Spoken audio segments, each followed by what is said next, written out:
Hello lovely people, it's Jamie Oliver here, live. I'm here, I'm in London. This is backyard cooking, mate. We got a little camera and anything could happen. If you want to tweet in questions. If you want to Facebook in, go to the Jamie Oliver Facebook page. And I've got a bunch of questions that I'm going to answer. I've got the lovely Liz here that's going to ask questions and there'll be tweets coming in. So feel free to do that. We've already put a little question out there, sort of what dishes do you want help with? And shockingly to me, omelette, mastering the perfect omelette, it was requested. So I'm going to give you your request. So just to kick off, and we'll come back to some questions later, we're going to do a perfect omelette. Now, I suppose in a way, medium heat, non-stick pan, about 8 inches.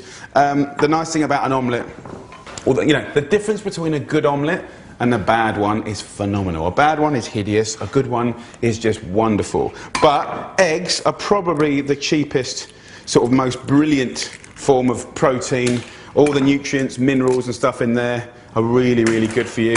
And they're so quick to cook. So basically what I'm saying is anyone can afford a good omelette and anyone has got enough time to make it. So I've got 3 eggs in there, big boy, get in there. In there, we're gonna hit that up with some pepper. We have got some salt. Over here, we have got our little, we've made an effort to get a pan cam. So there's our pan cam. Gonna whisk this up. How does this work, Liz? Are you just gonna ask random questions as we go? Yeah, I can do. So we've got a question coming in from Jenny Atkins. Who says, I can't afford to purchase organic meats exclusively. Yeah. What are the healthiest cuts of meat for budget-minded families? Okie dokie. Now, can we hear Liz, Richard, over there? Have we mic'd Liz up? That's good, okay. So, can't afford to get loads of organic meat. Now, first and foremost, at the forefront of the food revolution, it's about just cooking a meal.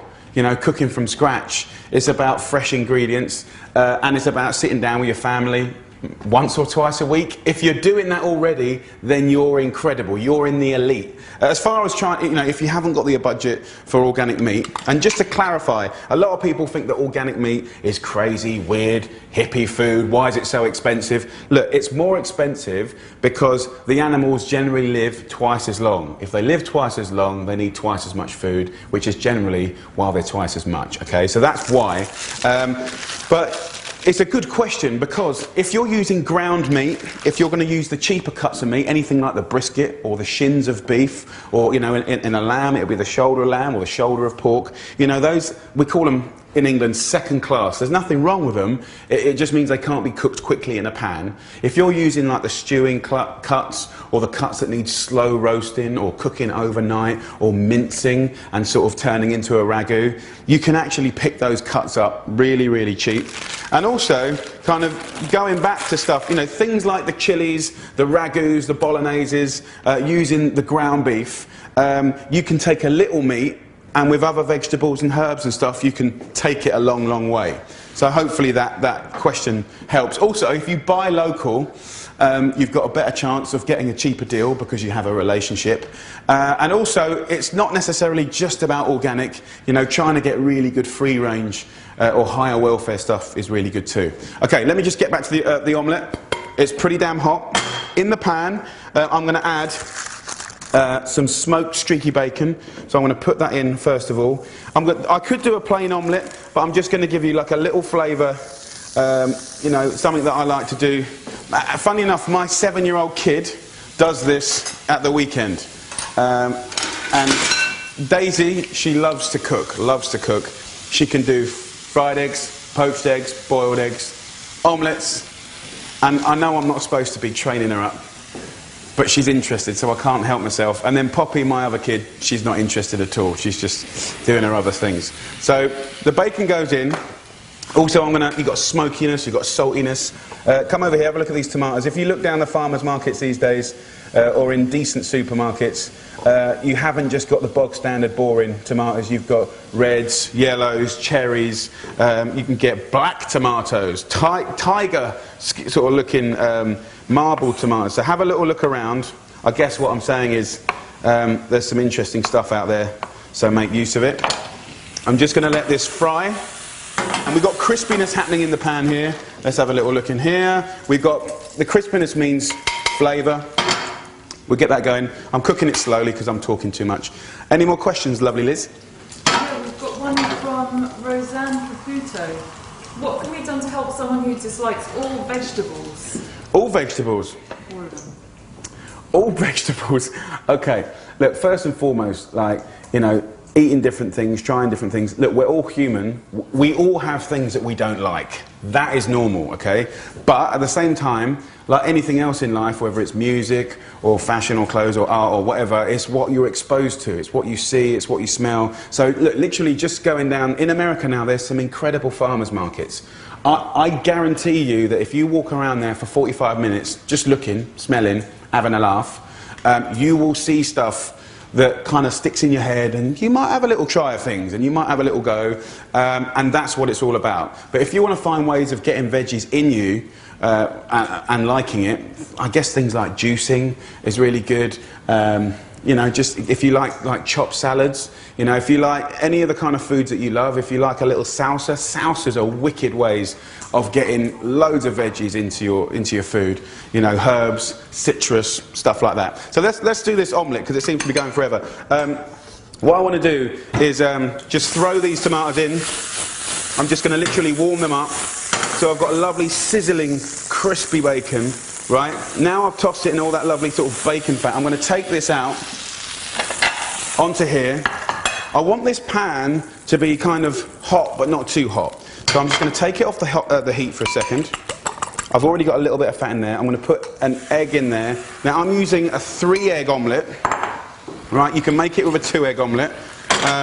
As you can see, I'm not even on the gas at the moment. Can you see as I move this around, we've got, it starts to set, and I move the pan around like that, and I'm just using residual heat now, guys, residual heat. And what we want is, I don't really want it to be like really golden on the outside. I want it to be sort of delicate and soft and silky.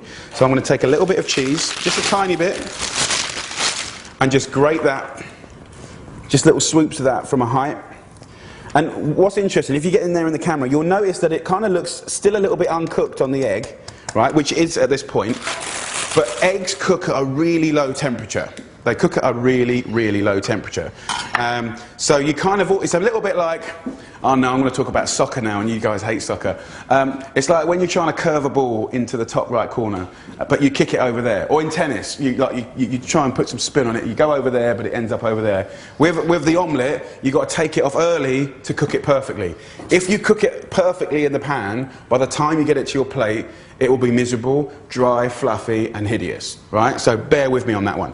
Over here, I'm just going to chop up this beautiful, crispy omelette, sprinkle this in like that, go in with those just softened, lovely softened tomatoes, and then that's it.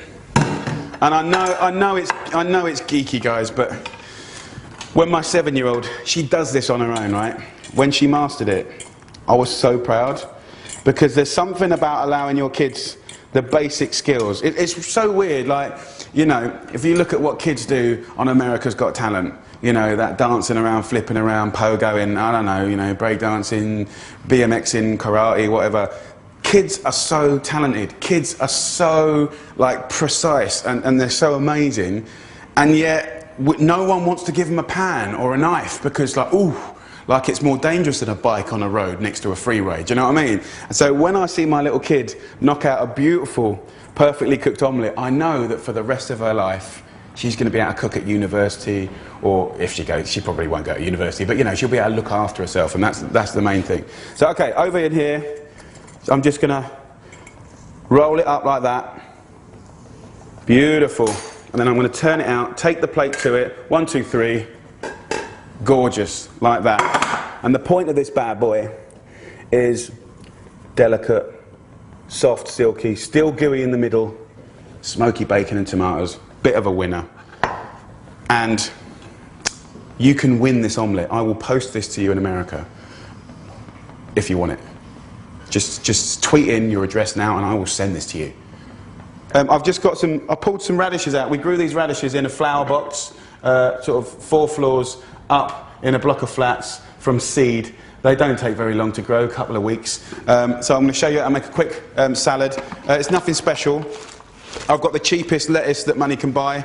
I think you call it a butter leaf lettuce, and we in England call it just a round lettuce. So I'm going to throw that in. This is the kind of lettuce that you would get in British schools.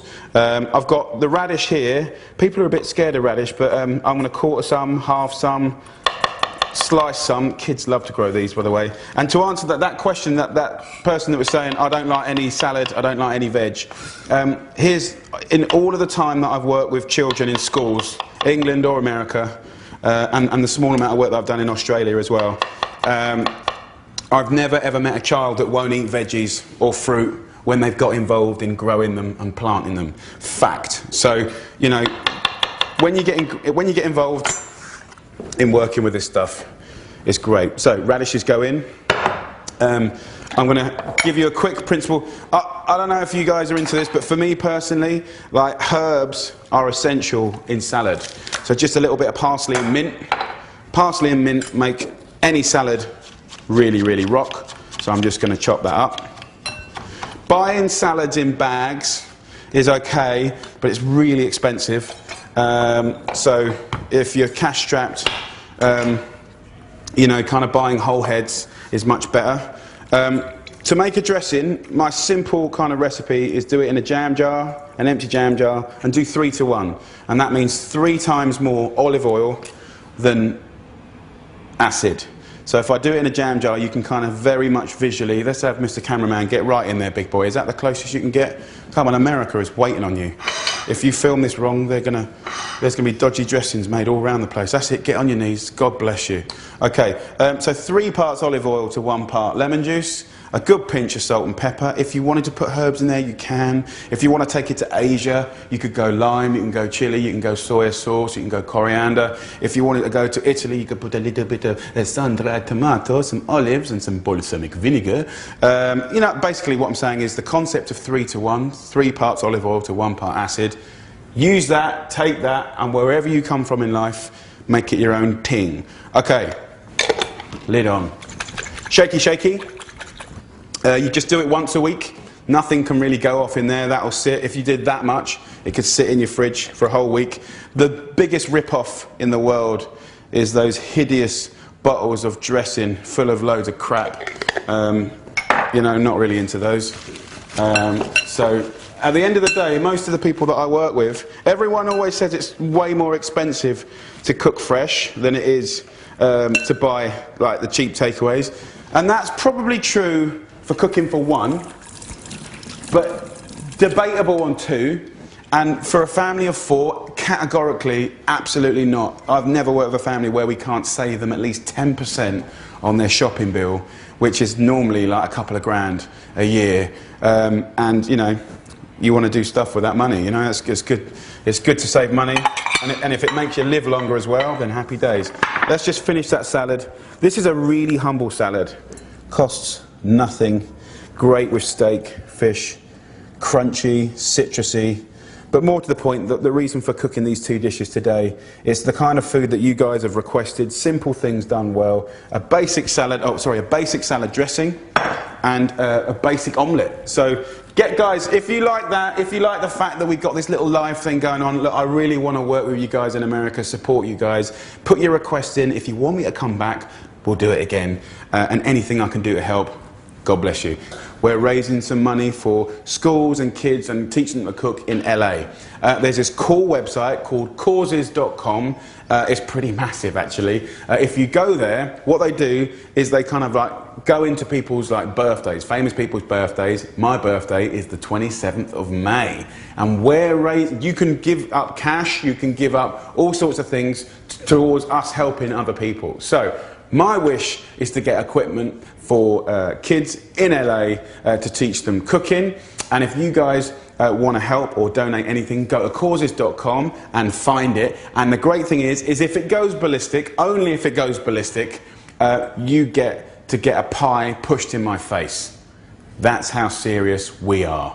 I've got to remind you, lovely people, sign the petition. Go to jamiesfoodrevolution.com, sign the petition, Join the revolution. The next 6 weeks are going to be critical because we're going to be making noise, making points, and you can't just watch the show. You've got to get involved and make some noise so we can all get some improvements made. Thank you very much. Over and out.